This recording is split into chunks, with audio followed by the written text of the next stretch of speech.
we present My Favorite Husband, a new series based on the delightful stories of Isabel Scott Rorick's gay, sophisticated Mr. and Mrs. Cougat, starring Lucille Ball with Richard Denning.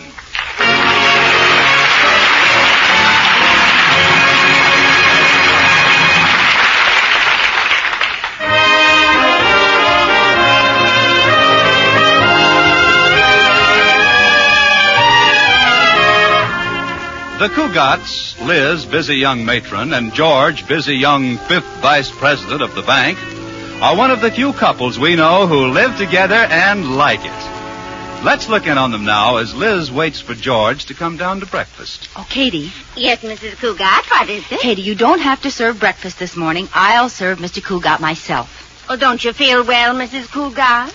Yes, but there's a special little favor I want from him, and if he thinks I cooked the breakfast, it might put him in a better frame of mind.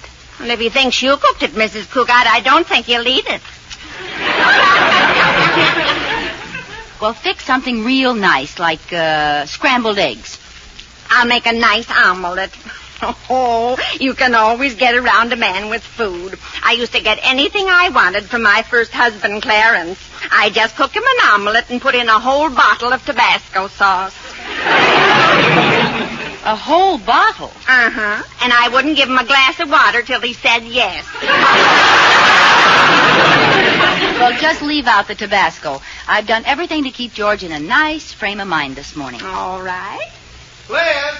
Hey, Liz, where are my clothes? I can't find them anywhere. They're all there, George. I hung them up. Well, what did you do that for? I had them all neatly laid out on the floor where I could find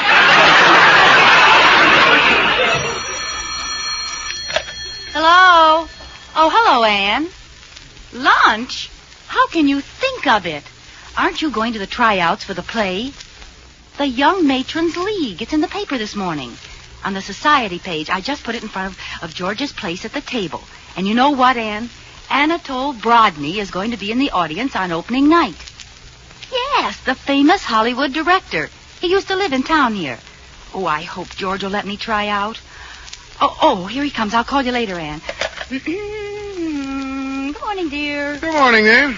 Well, what's for breakfast? Katie! I told Katie to work around the house. Are you cooking breakfast?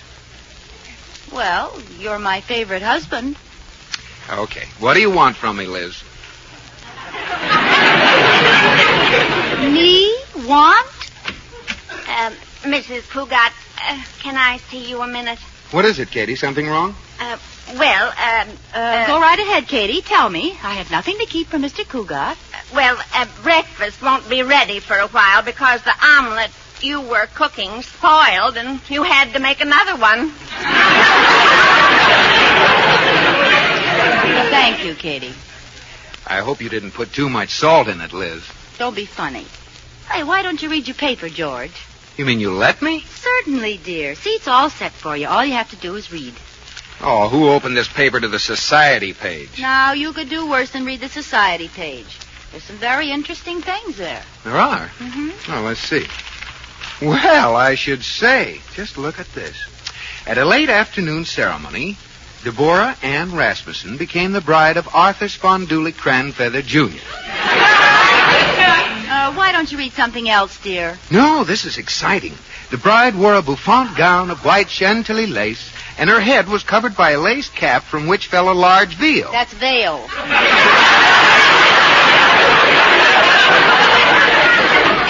Veil, veil, they all look silly. The bridesmaids wore aqua taffeta gowns. Oh, why don't you try somewhere around the middle of the page, darling? Down there. Oh, yes, here. Overheard at tea. People wouldn't be so incompatible if the men had more income and the girls were more patable. Oh, that's very good. Here, give me the paper. I'll see if I can find something. Oh, now, wait a minute, dear wife. What's all this interest in the society page? Oh, Young Matrons League to present annual play. Oh, really? I didn't see that. There's one thing I can't understand. It's why a bunch of respectable married women want to get up on a stage and make jackasses out of themselves. I don't see anything wrong with it. They don't make jackasses out of themselves. Oh, come now, Liz. You know they do. You didn't feel this way last year. You let me be in the play. That's what started me feeling this way.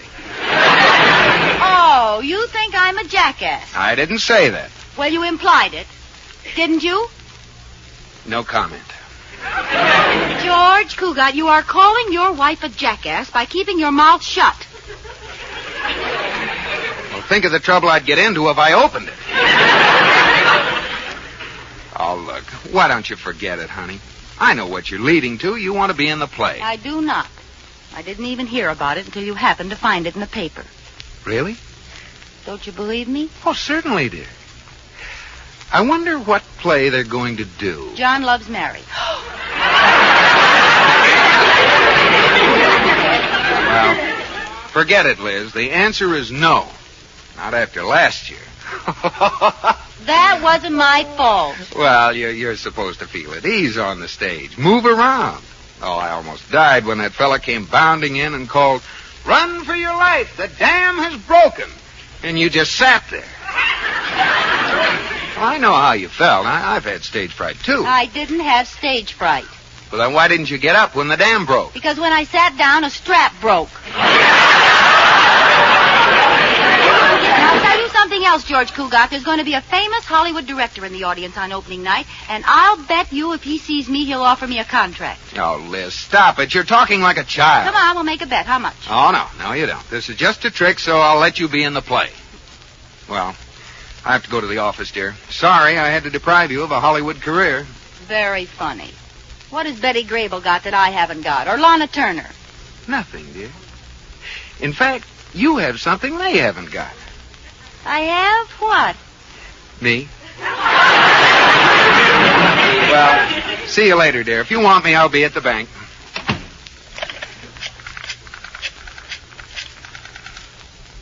Hello, Anne. Liz, I just spoke to George about being in the play.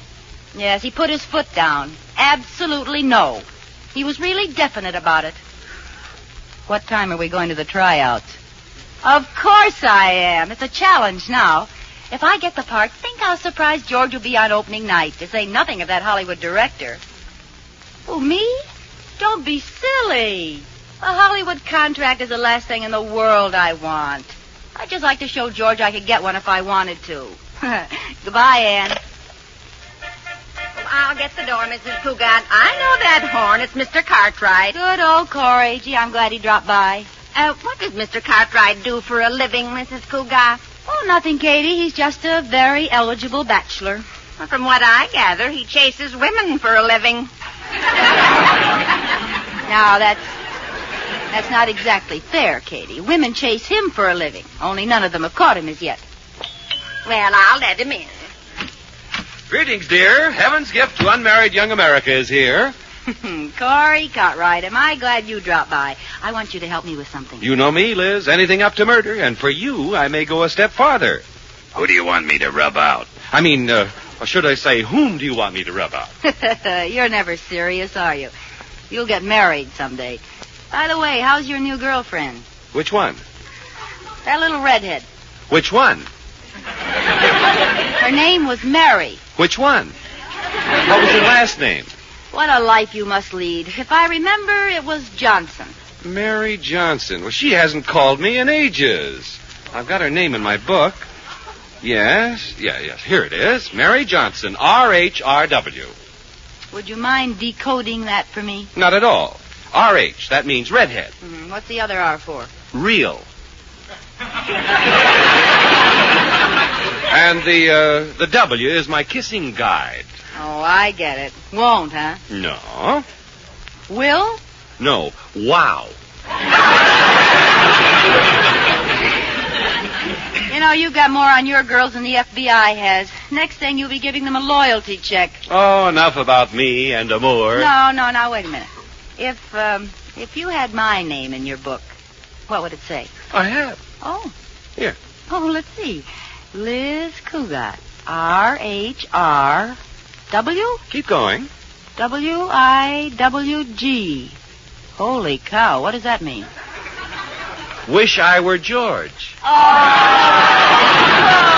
That's sweet, Corey. You're such a good friend. Now, what was on your pretty mind when I came in? Corey, George doesn't want me to be in the play the young matrons are putting on, but I want to get a part and show him I can act. Now, if I get a part, will you see that George is out somewhere on the nights I have to go to rehearsals? Sure, it'll be worth it to see the look on his face opening night. Gee, thanks, Corey. Now I have to rush right down to the tryout. Oh, me too. I'm picking up George, and we're having lunch with Anatole Brodny. Well, don't tell him you were here or say anything about... Who'd you say you were having lunch with? Whom? All right, whom is eating lunch with you? Anatole Brodny. He's an old college chum of ours who made good out in Hollywood. You know, I never thought he'd have what it takes. He was a real goof. Maybe that's what it takes. Listen, Corey, try to get George to bring him to the house, will you? If I can make an impression on him in my own home, it'll be half the battle. Well, I'll try, but I don't think George will go for it. Well, then you bring him. Promise me you'll try. Okay, promise. Thanks, Corey. You're a real pal.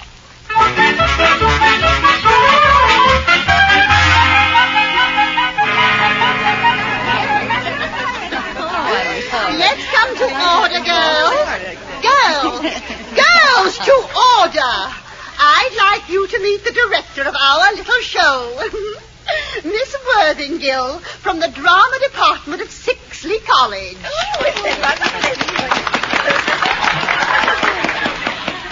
How do you do? Before we start tryouts, I'd like to tell you about the way I direct. I stress naturalness. Every word you say must sound real, vital, and natural. How many of us have heard an actress on the stage say to her fiancé, "Darling, I love you"? How much more believable it would have been to us if she had been natural and said, "Darling, I love you." Isn't she wonderful, Mrs. Cougar? What? Oh, yes. She could have been a great actress. Oh? Doesn't she remind you of Cornell? No, she reminds me of Notre Dame. Well, now to the parts. We have two main parts. One is a beautiful young girl of 18. Oh, that's just perfect for me. I think The other part is a young matron of 36.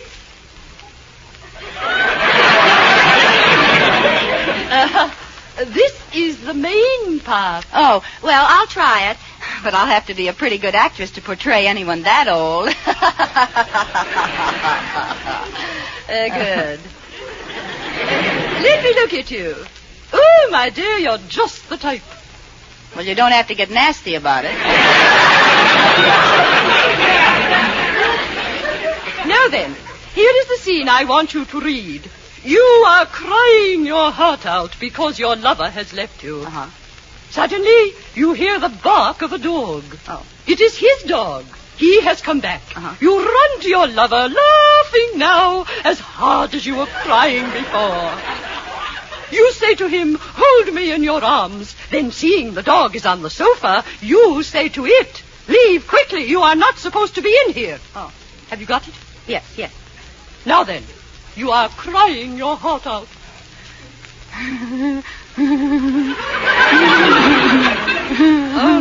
Oh, no. You'll have to do better than that. I said you are crying your heart out. Like this.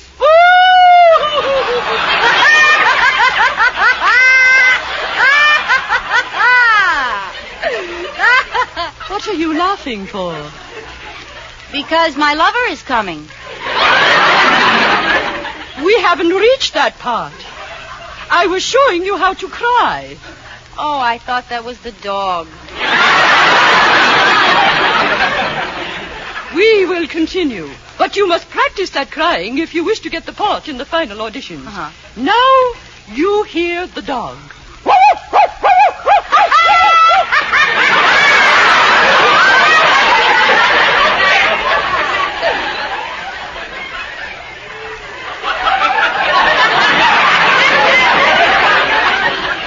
You sound like you just heard a joke. This is a laugh of hysteria, wild and abandoned. Oh, you must practice that too. Now for your lines. Go ahead. Oh, Hold me in your arms. Leave quickly. You're not supposed to be in here. Not bad at all. A little practice, and I think you'll be a strong contender for the part. Oh, don't worry, Mrs. Worthingale. I'll practice.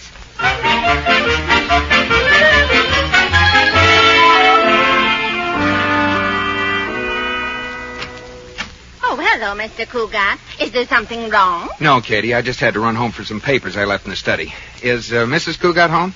Yes, she went out for a while, but she came back and went right into her room and closed the door. Hasn't come out since.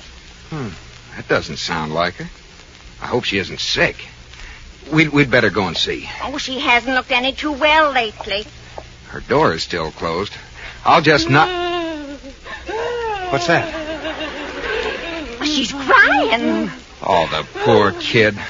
I'd better go in and see what's the matter. Oh, now, wait a minute. Let's be sure it's not my fault. Our anniversary is in December. Her birthday is in August. Her mother's birthday is in June. No, I'm in the clear. Oh, she's crying her little heart out.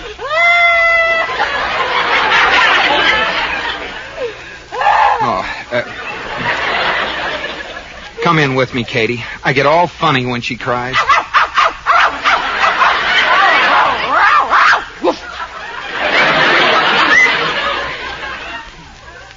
Did you hear what I heard? I'm not sure. What did you hear? It's a dog. She's got a dog in there. Oh, well, she was probably crying because she didn't think I'd let her keep it. Oh, the poor sensitive soul.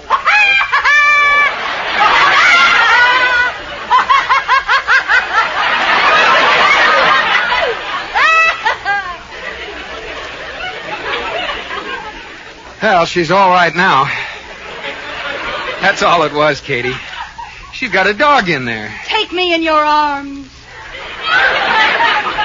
I'd better go and take a look at that dog. I have some work to do. Quiet. I don't think she knows we're here. Leave quickly. You're not supposed to be here. She knows we're here. Let me in. Liz, let me in. Do you hear? Hello, George. What's new? What's new? What are you doing in here? Me? Well, I was just sleeping. You woke me up. What's the matter with you? What are you whistling for? Nothing. Can't a fellow whistle? Well, what are you looking under the bed for? Did you lose anything? Well, I don't know yet.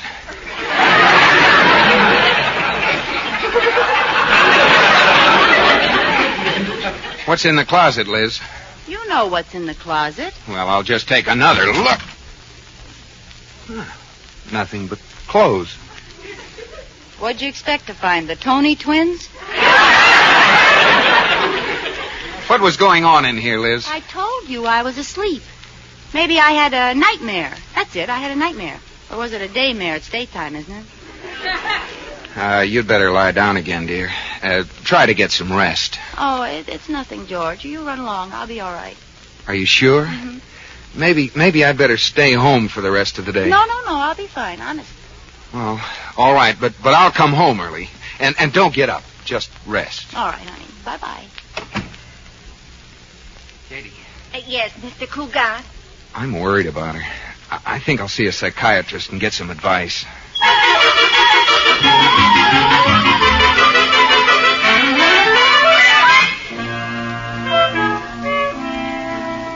Dr. Schweinkamp will see you now, Mr. Cougat. Thank you. Good afternoon. Good afternoon, Doctor. My name is Cougat. I see. Lie down, Mr. Cougat. Oh, it's not for me. It's for someone else. Of course, I understand perfectly. Lie down, Mr. Cougat. But I'm serious. I came to see you about someone else. Everybody does. Lie down, Mr. Cougat. I won't lie down. Xavier. My name is George Cougat. Can't even carry a tune. Now, look, Doctor, my wife is acting strangely, and I want your advice. Certainly, Mr. Cougar. And I won't lie down. As you wish, as you wish. Mr. Cougar. What? Do you mind if I lie down? No. I've always wondered what it was like. Say, it's nice here. After this, I think I'll lie down and let the patient sit up. Okay, pardon me, Mr. Cougar. What were you saying? It's Cougat. I want to tell you about my wife. She locks herself in her room. Oh, this is very common with married people. But you don't understand. She laughs. Then she cries. Then she barks like a dog. That's not quite so common. In fact, that sounds like a serious case of manic depressive psychosis aggravated by alternate canine insanity, prompted by a subconscious desire to put on the dog. That sounds awful. Tell me, Mr. Cougar, do you have a large income? Oh, I do moderately well. I'm 5th vice president of a bank. Oh, very interesting. Well, do you think that has an effect on my wife? No, but it will have an effect on my bill. I'll tell you what I want to do, Mr. Cougar. I don't want to alarm your wife. I'd like to see her in her home environment. Why don't you call her up and tell her you are bringing a friend home, a business acquaintance? I'll come over this evening. If you like, I'll come for dinner. You'll come to dinner? Oh, thank you. I'll be glad to come. All right, Doctor. Anything you say.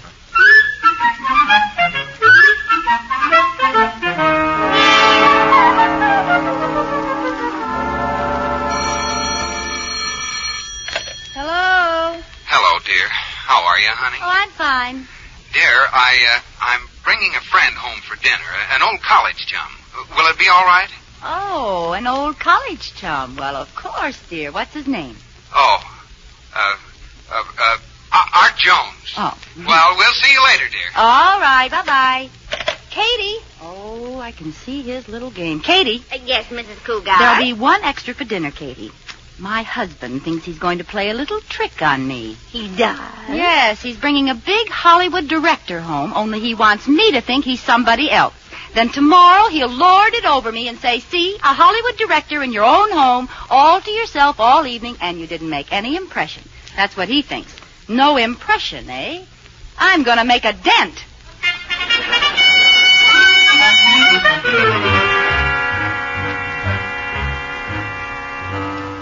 Well, here we are, Doctor. No, one moment before we go in. Don't be nervous, Mr. Nougat. That's Cougat. It doesn't matter. Now, don't worry if she seems to act normal. I can tell her condition by subtle little actions and movements. Don't do anything to arouse her. All right. Here we go. Liz! Liz! Oh, there you are. Liz, I'd like you to meet an old friend of mine, Art Jones. How do you do, Mrs. Cougar? Hello, boys. Say, I'm certainly glad you came up to see me. What? How about a drink, boys? Now, Liz, please. There's a sofa over there, Mr. Jones. Why don't you get out of that hard chair and slip into something more comfortable? Well, maybe Mr. Jones likes that chair, darling. Darling! Now you call me darling. Oh, but what am I when we're alone, your slave? You beat me with a cane and push my poor, broken body down the stairs. Oh, I don't care for myself, but you pushed the children after me. The children? I did not. Then where are they?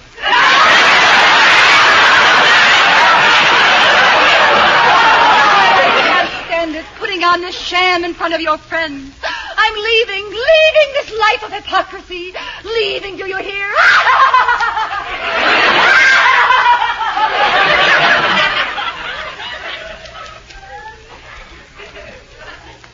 Well, Doctor, what do you think? Don't speak to me, you can't!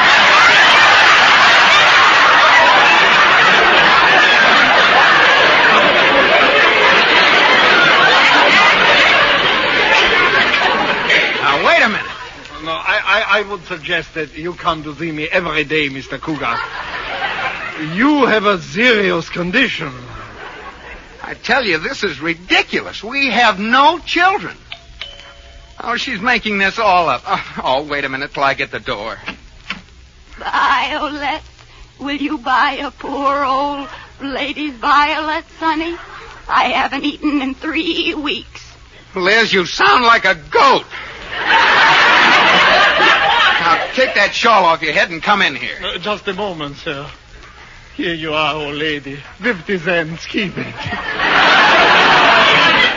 Blessings on you, sir. Blessings, blessings.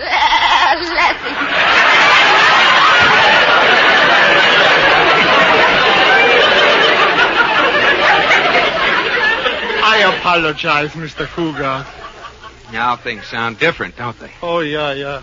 You should both come to see me.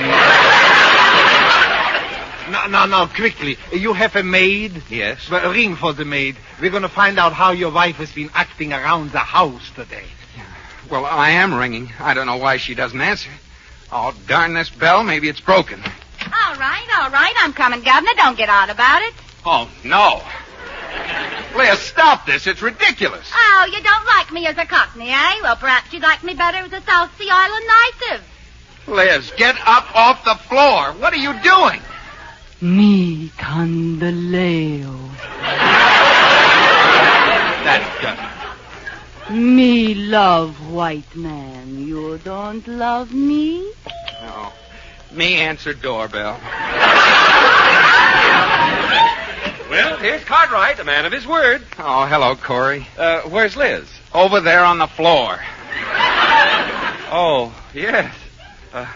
But I don't know what you're doing on the floor, Liz, but let me present this fellow with me. Mrs. George Cougat, Anatole Brodney. I'm pleased to... Anatole Brodney? Ah! Then who's this character? Allow me to present myself, Mrs. Cougar. Reinhold Schweinkamp, psychiatrist. Oh, help me with her, Corey. She's fainted.